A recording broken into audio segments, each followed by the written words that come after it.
Hello student, welcome to my channel Class Adda. মই আজি তোমালোকক ক্লাস 3 স্পন্দন যেটো আছে স্পন্দন কিতাপটো ক্লাস 3 প্ৰথম পাঠটো মই তোমালোকক লগত আলোচনা কৰিম। এই যেটো আছে নতুন ওলমা গীত পার্ট 1 এক আমার চৌপাশ অধ্যায় 1 আমার চৌপাশ পার্ট 1 নতুন ওলমা গীত। এই কবিতাটো মই আলোচনা কৰিম আৰু প্ৰশ্ন উত্তৰখিনি তোমালোকক সমাধান কৰি দেখাম। ঠিক আছে, তেনেহলে তোমালোকে ভিডিঅ'টো শেষলৈকে চাই থাকিবা। নতুন ওলমা গীত কি কৈছে? আকাশ আকাশ ইমান আকাশ লাগে ইমান ভাল, পৃথিৱী এখন ঘৰ আকাশ তাৰে চাল। বেলি পৰিল পিছল খালে নেকি, গছৰ আগৰ ৰঙা ৰদে চালে জুমি জুমি। ঠিক আছে, এইটো হল বতাহ আহে বেগেৰে আলি হলে নাই, নৈ যায় কোবেৰে ভৰি পিছে নাই। ঠিক আছে, এই কবিতাটি তোমালোকে ভালকে পঢ়িবা। মই কৈ দিছো এতিয়া এইটো কবিতাটোৰ গীতিকাৰ হৈছে কবিতাটো ৰচনা কৰিছিল কোনে? ডক্টৰ নিৰ্মল প্ৰভা বৰদলৈ। ঠিক আছে, এতিয়া তোমালোকৰ পাঠটোত কিছুমান ক্ৰিয়াকলাপ আছে, এইবিলাকৰ বিষয়ে আলোচনা কৰিম। ঠিক আছে, প্ৰথমতে কি আছে? ক্ৰিয়াকলাপ, পাঠ ভিত্তিক ক্ৰিয়াকলাপ, হয় না? তো এই আলোচনা কৰো আৰু লিখো আহা। তো গীতিকাৰে গীতটিত পৃথিৱীখনক কাৰ লগত তুলনা কৰিছে? তোমালোকে এই যে গীতটি যে আছে এই গীতটি পঢ়িলে তোমালোকে গম পাবা। ঠিক আছে, কি কৈছে? গীতিকাৰে গীতটিত পৃথিৱীখনক কাৰ লগত তুলনা কৰিছে? কাৰ লগত? ঘৰৰ লগত। ঠিক আছে, কি হ'ব? ঘৰৰ লগত। ঠিক আছে, মই ইয়াতে লিখি দিলো, তোমালোকে বহিত লিখি লবা। ঠিক আছে, এতিয়া খ নম্বৰটো হল গীতিকাৰে আকাশখন কাৰ লগত ৰিজাইছে? আকাশখন কাৰ লগত ৰিজাইছে? চালৰ লগত। চালৰ লগত। ঠিক আছে, তোমালোকে বহিত ভালকৈ লিখি লবা। গ নম্বৰ, কোনে গছৰ আগৰ পৰা জুমি চালে? কোনে? এইটো উত্তৰ হব ৰঙা ৰদে। ৰঙা ৰদে। ঠিক আছে, ঘ নম্বৰটো, আলিবাট নহলেও কোনে বেগাই আহে? কোনে বেগাই আহে? আলিবাট নহলেও কোনে বেগাই আহে? বতাহ। উত্তৰটো হব বতাহ। ঠিক আছে, উম নম্বৰ, ভৰি নহলেও কোনে কোবেৰে যায়? কোনে যায়? নৈ। নৈ মানে নদী। ঠিক আছে, তোমালোকৰ 1 নম্বৰটো আলোচনা কৰিলো। এতিয়া 2 নম্বৰটো চোৱা। গীতটোৰ আধাৰত ক অংশ আৰু খ অংশৰ মিলাও আহা। কি কৈছে? ক অংশ আৰু খ অংশ মিলাব গৈছে। ঠিক আছে, ইয়াৰ যেমন ৰঙা ৰদে, ইয়াত কি হব? আকাশ। আকাশ কি হব? পৃথিৱী। ইফালে এইটো ক অংশৰ লগত খ অংশৰ মিল আছে। ঠিক আছে, গীতটো দিয়া ধৰণে মিল আছে। ঠিক আছে, তেনেহলে কি হব? প্ৰথমটো ৰঙা ৰদে কি হয়? ৰঙা ৰদে কি কৰে? চালে জুমি জুমি এনেকৈ। ঠিক আছে, আকাশ তাৰে চাল। ঠিক আছে, পৃথিৱী এখন ঘৰ, নৈ যায় কোবেৰে। ঠিক আছে, একদম সহজ, তোমালোকে অলপ পঢ়িলেই পাবা। ঠিক আছে, এতিয়া চোৱা এইটো কি কৈছে? গীতটিত পোৱা শব্দবোৰ শব্দ জালত বিচাৰি ঘেৰ দিও আহা। ঠিক আছে, গীতটিত পোৱা কি কি শব্দ গীতটিত পাইছো আমি? যেনেকুৱা এইটো দিছে আলি। ঠিক আছে, এতিয়া আৰু কি আছে এনেকুৱা, মানে এনেকুৱা শব্দ আৰ কি যেটো নাকি গীতটিত আছে। ঠিক আছে, আমি ঘেৰ দিব কৈছে আমাক। ঠিক আছে, তো ইয়াতে চোৱা এইটো যে আলি, তেনেহলে কি হ'ব? এইটো ঘৰ, ঘৰ এইটো এনেকৈ দিবা ঘৰ। তাৰপিছত এতিয়া আছে এই যে বেলি, বেলি। ঠিক আছে, তাৰপিছত কি আছে? এই যে পৃথিৱী, পৃথিৱী, হয় না? তাৰপিছত কি আছে? চাল আছে না? চাল। তাৰপিছত কি আছে? এই যে ৰঙা আছে, ৰঙা। ঠিক আছে, আৰু এইকেইটাই দিলে হ'ব। ঠিক আছে, আৰু এটা আছে, এইটো হল এই যেটো ভাল। ঠিক আছে, তেনেহলে কি কি পালো আমি?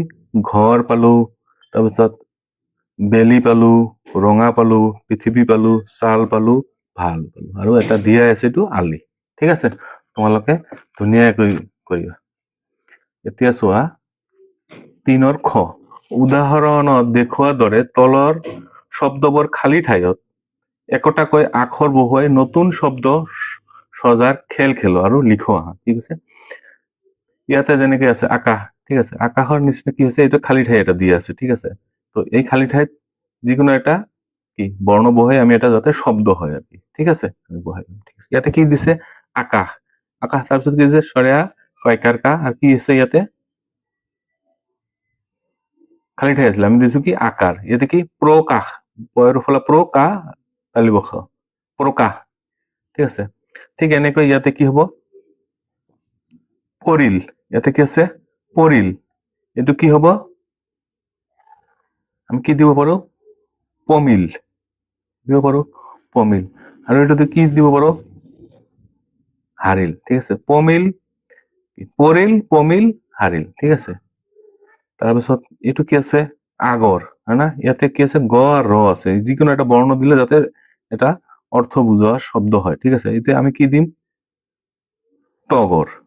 ঠিক আছে, আর ইয়াতে কি আছে আ আর পিছত আছে র, মাজতটো কি যিকোনো একটা বর্ণ দিয়ে যাতে এটা অর্থ বুঝোয়া শব্দ হয়। ঠিক আছে, তো কি লিখিম আমি ইয়াতে কা আকার। কেৱল যে এইবিলাকে হবে এইবিলাকে নহয়, আৰু বিভিন্ন ধৰণৰ বৰ্ণ বহাই আমি বেলেগ বেলেগ বেলেগ হ'ব পাৰে। ঠিক আছে, মই জাষ্ট এনেকৈ লিখি দিছো, তোমালোকৰ আৰু বেলেগ উত্তৰো হ'ব পাৰে। ঠিক আছে, এতিয়া চোৱা 4 নম্বৰটো। তলৰ শব্দ কেইটাৰে একোটাকৈ বাক্য সজোৱা, আমাক কি কৈছে বাক্য সজোৱা কৈছে। ঠিক আছে, তো ইয়াতে দিয়া আছে কি আকাশ, বাক্যটো কি হৈছে আকাশখন নীলা। ঠিক আছে, আকাশ শব্দের এটা বাক্য বনাব গৈছে, ইয়াতে লিখিছে আকাশখন নীলা। ঠিক আছে, তো ঠিক আমি ইয়াতে দিছে পৃথিৱী, পৃথিৱী, পৃথিৱীৰে এটা কি কৰিছে কি কৰিব গৈছে আমাক এটা শব্দ বনাব গৈছে। ঠিক আছে, আমি কি লিখিছো পৃথিৱীখন, পৃথিৱীখন ধুনীয়া, এনেকৈ লিখিলে হয়। ঠিক আছে, তাৰপিছত কি কৈছে বেলি, কি কৰে বেলি, বেলি দিয়ে এটা শব্দ বনাব গৈছে, কি কয় বাক্য বনাব গৈছে, কি হব বেলি, বেলি পোহৰ দিয়ে, আৰু বেলেগ বেলেগ বেলেগকৈ লিখিব পাৰা তোমালোকে, মই জাষ্ট তোমালোকক দেখুৱাই দিছো আৰ কি, হ্যাঁ। তাৰপিছত আছে ৰদ, কি হৈছে আজি ৰদ দিয়া নাই, মানে আজি ৰদ দিয়া নাই, এইটো এটা বাক্য হয় ৰদেৰে। আৰু এই যিটো যিটো শব্দৰে তোমালোকক বাক্য বনাব তাত এটা আন্ডাৰলাইন দিবা। ঠিক আছে, বতাহ, বতাহ বলিলে গছৰ পাত লৰে। ঠিক আছে, এই যে বতাহ, বতাহ বলিলে গছৰ পাত লৰে। ঠিক আছে, এনেকৈ তোমালোকে বেলেগ বেলেগ কৰি কৰিব পাৰা। ঠিক আছে, মই জাষ্ট তোমালোকক দেখুৱাই দিছো। ঠিক আছে, এতিয়া চোৱা 5 নম্বৰটো। 5 নম্বৰটো কি কৈছে শেষৰ ধ্বনি মিল থকা শব্দ লিখাৰ খেল খেলো। কি কৈছে শেষৰ যাতে ধ্বনিটো মিল, শেষৰ যিটো উচ্চাৰণ হব এইটো যাতে কি মিল থাকে। ঠিক আছে, যেনেকৈ ভাল, চাল, তাল, গাল, জাল, ইয়াতে কি লাষ্টত ল আছে, হয় না, শেষৰ ধ্বনিটো কি ল আছে, লৰ লৰ লৰ ধ্বনি আমি উচ্চারণ করবো। ঠিক আছে, তো ইয়াতে কি লিখছে ভাল, চাল, তাল, গাল, জাল, হয় না, তো আমি কেনেকৈ কৰিম এতিয়া, মই তোমালোকক ইয়াতে লিখি দিছো, হয়তো তোমালোকে বেলেগ বেলেগ আৰু নতুন নতুন বেলেগ বেলেগ শব্দও তোমালোকে লিখিব পাৰা, কিন্তু মই জাষ্ট তোমালোকক দেখুৱাই দিছো যাতে তোমালোকে এইটো লিখিলেও হৈ যাব, আৰু বেলেগো হ'ব পাৰে। ঠিক আছে, তোমালোকে যদি নোৱাৰা এইটোৱে লিখি দিবা। ঠিক আছে, কি আছে আলি, কি হব মই দিছো মালি, খালি, জালি, হালি, কি আছে লি লি লি লি, লাষ্টত লি লি যিটো ধ্বনি এইটো সব কেইটাৰে কি একে আছে। ঠিক আছে, কি দিছো আলি, মালি, খালি, জালি, হালি। ঠিক আছে, ইয়াতে তাৰপিছত কি আছে ইমান, ইমান, কিমান, যিমান, সিমান, বিমান। ঠিক আছে, তাৰপিছত পৰিল, সৰিল, মৰিল, হাৰিল, লৰিল। ঠিক আছে, লাষ্টত কি আছে ল ল ল ল, ইয়াতে ল আছে, লৰ ধ্বনিটো সব কেইটাৰে কি আছে একে আছে। ঠিক আছে, নিশ্চয় তোমালোকে বুজিছা। এতিয়া চোৱা নেক্সট আমাৰ 6 নম্বৰটো। 6 নম্বৰটো কি কৈছে বাওঁফালৰ শব্দবোৰৰ লগত সোঁফালৰ অৰ্থ প্ৰকাশক অংশটো আঁচ টানি মিলোৱা। কি কৈছে বাওঁফালৰ লগত সোঁফালৰ কোনটো অৰ্থ, বাওঁফালৰটো কি কৈছে বেলি পৰে বুলি ইয়াতে এটা তাৰ অৰ্থ আছে, এই এই শব্দটো এই শব্দ দুটাৰ এইফালে অৰ্থ আছে। তো আমাক কৈছে কি যে তোমালোকে মানে এটা মিলাই দিবা, ঠিক আছে? বাওঁ ফালৰ লগত সোঁফাল মিলোৱা জাষ্ট, ঠিক আছে? বেলি পৰে মানে কি কোৱা হয়? বেলি পৰে মানে বেলি মাৰ যায়, বেলি পৰে মানে বেলি মাৰ যায়, এনেকুৱা ষ্টেনটো। বেলি উঠে মানে বেলি উদয় হয়, ঠিক আছে? বতাহ আহে মানে কি? বতাহ বলে বা বতাহ বয়, ঠিক আছে? নৈ যায় মানে নৈ বয়, ঠিক আছে? হৈ গ'ল, একদম সহজ। এতিয়া এতিয়া 7 নম্বৰ কি কৈছে? জ্ঞান সম্প্ৰসাৰণ। তো 7 নম্বৰটো কি কৈছে? তোমালোকৰ বিদ্যালয়ৰ চাৰিওফালৰ পৰিৱেশ লৈ মন কৰা আৰু তাত দেখা বস্তুবোৰৰ নামেৰে তলৰ তালিকাখন সম্পূৰ্ণ কৰা। তো কি কৈছে? তোমাৰ বিদ্যালয়ৰ চাৰিওফালৰ পৰিৱেশত কি কি তোমালোকে গছ গছনি দেখিবলৈ পোৱা, কি কি ফল মূলৰ গছ দেখিবলৈ পোৱা, তাৰপিছত জীৱ জন্তু দেখিবলৈ পোৱা, কীট পতংগ দেখিবলৈ পোৱা, ঠিক আছে? তোমাৰ বিদ্যালয়ৰ চাৰিওফালে। তো মই কিছুমান কমন আছে যিবিলাক গছ গছনি বা ফল মূল জীৱ জন্তু এইবিলাক মই তোমালোকক লিখি দিছো, হয়তো বেলেগ বেলেগো হ'ব পাৰে, ঠিক আছে? তোমালোকে অলপ চাবা তোমালোকৰ বিদ্যালয়ৰ চাৰিওফালে ক'ত কি আছে, তাৰপিছত তোমালোকে লিখিবা, ঠিক আছে? তো মই এটা এনে তোমালোকক ধাৰণা দিছো, লিখি দিছো, ঠিক আছে? গছ গছনি কি কি গছ গছনি থাকিব পাৰে? আম গছ,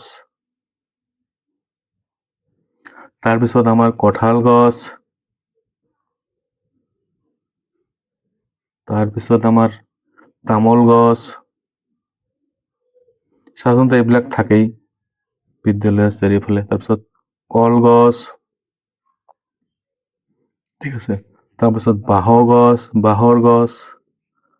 বাঁহ গছ, তাৰপিছত কচু গছ, আৰু তোমালোকে চাবা আৰু বহুত তোমালোকে কি গছ গছনি পাবা, দেখিবা, ঠিক আছে?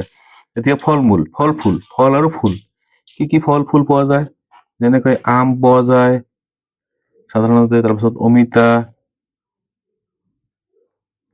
তাৰপিছত বগৰী, তাৰপিছত ফুলৰ ভিতৰত নাৰ্জী ফুল, তাৰপিছত কি শেৱালি ফুল, তাৰপিছত জবা ফুল, ঠিক আছে? আৰু তোমালোকে যি যি আছে তোমালোকে বিদ্যালয় চাৰিওফালে ঘূৰিবা, দেখিবা তোমালোকে বিভিন্ন ধৰণৰ আৰু ফল ফুলৰ গছ আছে, ঠিক আছে? এতিয়া নেক্সট হ'ল কি জীৱ জন্তু, ঠিক আছে? জীৱ জন্তু কি কি জীৱ জন্তু পাওঁ সাধাৰণতে আমাৰ অসমত? ছাগলী দেখা পোৱা যায় সাধাৰণতে, মানুহ ছাগলী পোহে, ছাগলী দেখিলে পোৱা যায়, গৰু, তাৰপিছত ভেড়া, হয় না? ভেড়াটো অলপ কম, কিন্তু ভেড়াৰ পৰা মহ, হয় না?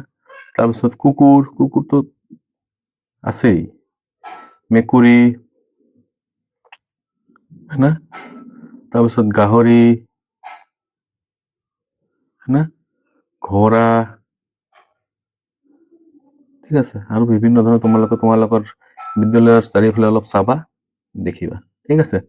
এতিয়া কীট পতংগ কি কি কীট পতংগ দেখিবলৈ পাওঁ আমি সাধাৰণতে? ফৰিং দেখিবলৈ পাওঁ, তাৰপিছত মকৰাটো বিদ্যালয়ৰ ভিতৰতে পোৱা যায়, হয় না? মৌমাখি, তাৰপিছত বৰল, তাৰপিছত ভমৰা, তাৰপিছত পৰুৱা, হয় না? আৰু কি এটা মহটো সকলোৱে দেখিবলৈ পায়, হয় না? মহটো কি কামুৰে, হয় না? ঠিক আছে? এতিয়া আৰু ইয়াতে তোমালোকক কিছুমান কৈছে যে তোমাৰ নিচিনা আন কি কি বস্তুৰ নাম তোমাৰ লগৰীয়াসকলে লিখিছে বাছি উলিয়াই ওপৰত তালিকাখনত লিখা, ঠিক আছে? তোমালোকৰ তোমাৰ বন্ধু বান্ধৱীৰ লগত মিলাই চাবা কোনে কোনটো লিখিছে বা কোনটো তুমি যেটো লিখিছে তোমাৰ বন্ধু বা বান্ধৱী লিখা নাই, এইটো তোমালোকে মিলাই চাবা, আৰু কি হ'ব তেনেহলে আৰু বেছি হ'ব তোমালোকে, ঠিক আছে? এনে গছ গছনি জীৱ জন্তু কীট পতংগবোৰ আমাৰ পৰিৱেশ ৰক্ষাৰ বাবে কিদৰে সহায় কৰিছে দলত আলোচনা কৰা। তোমালোকে এইটো কি আলোচনা কৰিবা, ঠিক আছে? তোমালোকে সকলো বন্ধু বান্ধৱী মিলি আলোচনা কৰিবা যে এনে গছ গছনি জীৱ জন্তু কীট পতংগ আমাৰ পৰিৱেশত কি পৰিৱেশৰ ৰক্ষাৰ কাৰণে কি কৰে, ঠিক আছে? বহুতো কাম কৰে, হয় না? ঠিক আছে? তোমালোকে অলপ নিজে নিজে আলোচনা কৰি ল'বা, ঠিক আছে? এতিয়া ভাবো আৰু সাতৰ ভাঙো আহা, কি কৈছে? ভাবো আৰু সাতৰ ভাঙো আহা। এইটো কি প্ৰথমটো কি কৈছে? পেট আছে পেটু নাই, মুখ আছে জিভা নাই, এইটো কি হ'ব? সাতৰ ভাঙো কি হ'ব? এইটো হ'ব কলহ, উত্তৰটো হ'ব কলহ, ঠিক আছে? ৰজাৰ গামোচা তিয়াব পাৰি শুকুৱাব নোৱাৰি। ঠিক আছে, ৰজাৰ গামোচা তিয়াব পাৰি, শুকুৱাব নোৱাৰি। এইটো কি হব? জিভা। জিভা। ঠিক আছে, এতিয়া কি কৈছে? অকু অকু অকু গোটেই গাতে চকু। এইটো কি হব?